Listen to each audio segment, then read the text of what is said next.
సుకుమార్ ప్రస్తుతం కాస్త ఖాళీగా ఉన్నట్టు అనిపిస్తోంది. 'పుష్ప 2' తరువాత ఇప్పుడే కాస్త రిలాక్స్ మోడ్‌లో ఉన్నట్టుగా కనిపిస్తోంది. ఇక సుకుమార్ ఇంటికి వెళ్లి మరీ తారక్ కాసేపు ముచ్చట్లు పెట్టాడని తెలుస్తోంది. మరి ఈ మేరకు సుకుమార్ భార్య తబిత సోషల్ మీడియాలో ఓ పోస్ట్ చేసింది. సుకుమార్ భుజాన వాలి తారక్ రిలాక్స్ అవుతున్నాడు. తారక్‌కి ప్రేమతో అంటూ తబిత ఫోటోని షేర్ చేస్తే, ఎప్పుడూ వెంటాడే ఎమోషన్ అంటూ సుకుమార్‌ను ట్యాగ్ చేశాడు తారక్. సుకుమార్, తారక్ ఇలా క్యాజువల్ ఫోటో, చిల్ అవుతున్న ఫోటో బయటకు రావడంతో ఇప్పుడు ఓ కొత్త చర్చకు దారితీసింది. నెట్టింట్లో అంతా కూడా సుకుమార్, తారక్ ప్రాజెక్ట్ వస్తుందా అని అనుకుంటున్నారు. మళ్ళీ ఈ ఇద్దరూ కొలాబరేట్ అవుతున్నారా, మళ్ళీ ప్రాజెక్ట్ గురించి మాట్లాడుకుంటున్నారా అని చర్చించుకుంటున్నారు. సుకుమార్ అయితే ప్రస్తుతం రామ్ చరణ్ కోసం కథను రెడీ చేస్తున్నారు. ఆ తరువాత 'పుష్ప 3' గురించి పనులు స్టార్ట్ చేశారు.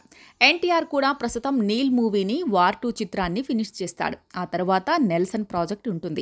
ఆపై 'దేవరా 2'ని కంప్లీట్ చేయాల్సి ఉంటుంది. ఇవన్నీ పూర్తి చేయాలంటే కనీసం 2-3 ఏళ్లు పడుతుంది.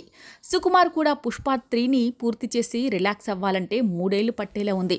ఆ లెక్కన వీరి ప్రాజెక్ట్ రావాలంటే ఇంకో 4-5 ఏళ్లు పట్టే ఛాన్స్ ఉంది. మరి సుకుమార్, తారక్ నిజంగానే ప్రాజెక్ట్ గురించి కలిశారా, లేదంటే అలా కాసేపు ముచ్చట్లు పెట్టుకుని లైఫ్ గురించి అలా పిచ్చాపాటిగా మాట్లాడుకున్నారా అన్నది తెలియాలి. ఆ ఫోటోని చూస్తుంటే మాత్రం ఏదో ఫ్రెండ్ చిల్ అవుతున్నట్టుగానే ఉంది, కానీ ప్రాజెక్టు గురించి చర్చించుకున్నట్లుగా అనిపించడం లేదు. వీరి కాంబోలో వచ్చిన 'నాన్నకు ప్రేమతో' మాత్రం అభిమానులకు ఎప్పుడూ వెంటాడే ఓ ఎమోషనల్లా నిలిచిపోయిన సంగతి తెలిసిందే.